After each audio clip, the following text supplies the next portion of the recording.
আসসালামু আলাইকুম। হ্যালো বন্ধুরা, M H medicine and health tips থেকে সবাইকে জানাই স্বাগত। আজকে আপনাদের জানাবো গর্ভকালীন ডায়াবেটিস কি এড়ানো সম্ভব? এটা কিন্তু আমাদের জানা প্রয়োজন।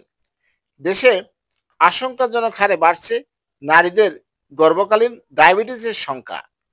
গর্ভকালীন ডায়াবেটিস অন্তঃসত্ত্বা নারী ও অনাগত সন্তানের জন্য নানা জটিলতার ঝুঁকি তৈরি করে। গর্ভকালীন ডায়াবেটিসের আক্রান্ত নারীর রক্তে শর্করা সন্তান প্রসবের পর স্বাভাবিক হয়ে এলেও তার আশু ডায়াবেটিসের ঝুঁকি অন্যদের তুলনায় কয়েক গুণ। এমনকি তার সদ্যজাত সন্তানের ভবিষ্যতেও ডায়াবেটিস, বাড়তি ওজন সহ নানা বিপাকীয় জটিলতার ঝুঁকি বেশি থাকে। ঝুঁকিতে যাদের ওজন বেশি বা বিএমআই বেশি, পরিবারে ডায়াবেটিসের ইতিহাস আছে, আগে সন্তান ধারণের সময়ও গর্ভকালীন ডায়াবেটিস ছিল, পিসিওএস এর রোগী, যাদের খাদ্যাভ্যাস স্বাস্থ্যসম্মত নয়, শারীরিক শ্রম একেবারেই নেই, সন্তান ধারণের সময় বয়স 25 বছরের বেশি, এদের ঝুঁকি বেশি। সঠিক ওজন বজায় রাখা। গর্ভকালীন ডায়াবেটিসের বড় ঝুঁকি ওজন, তাই ওজন অবশ্যই কিন্তু বজায় রাখা উচিত। গর্ভাবস্থায় ওজন কমানোর সুযোগ নেই, তাই এই বিষয়ে সচেতন হতে হবে অনেক আগে থেকেই।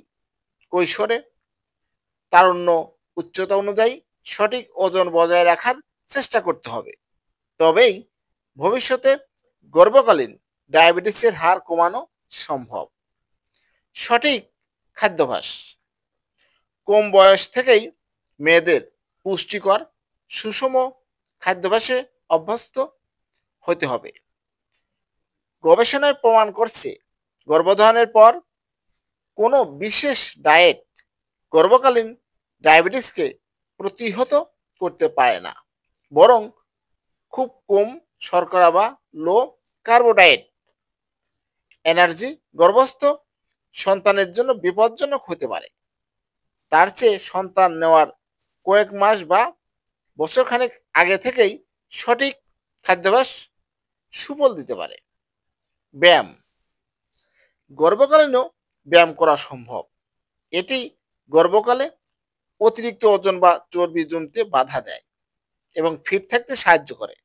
তবে নারীরা ব্যায়াম বা হাঁটাহাঁটি শুরু করেন দেরিতে। ডায়াবেটিস শনাক্ত হওয়ার পর, মানে 24 থেকে 28 সপ্তাহের পর, প্রথম 3 মাস বা অন্তত প্রথম 20 সপ্তাহ যদি হালকা হাঁটাহাঁটি ও ব্যায়াম করা হয়, তবে ডায়াবেটিস হওয়ার ঝুঁকি কিছুটা কমানো যায়। সাপ্লিমেন্ট ও ওষুধ। পিসিওএস এর রোগী, ইনসুলিন রেজিস্ট্যান্স বা মেটাবলিক সিন্ড্রোম প্রমাণিত হয়েছে এমন রোগীর ক্ষেত্রে আগে থেকেই মেটফরমিন সেবন করা হলে পরে গর্ভকালীন ডায়াবেটিসের ঝুঁকি কিছুটা কমতে দেখা গেছে, কিন্তু এটা সবার বেলায় প্রযোজ্য নয়। প্রোবায়োটিক, ফাইবার, ভিটামিন ডি এবং ইনোসিটলযুক্ত খাবার বা প্রয়োজনে সাপ্লিমেন্ট উপকারী হতে পারে, তবে চিকিৎসকের পরামর্শ ছাড়া কোনো সাপ্লিমেন্ট নিজ থেকে শুরু করা উচিত নয়। হ্যালো বন্ধুরা, আপনাদের জানানোর চেষ্টা করেছি গর্ভকালীন ডায়াবেটিস কি এড়ানো সম্ভব। আজকের মতো বিদায় নিচ্ছি। ভালো থাকবেন। ভিডিওটি ভালো লাগলে অবশ্যই সাবস্ক্রাইব করে রাখুন, লাইক, কমেন্ট, শেয়ার করুন। ধন্যবাদ।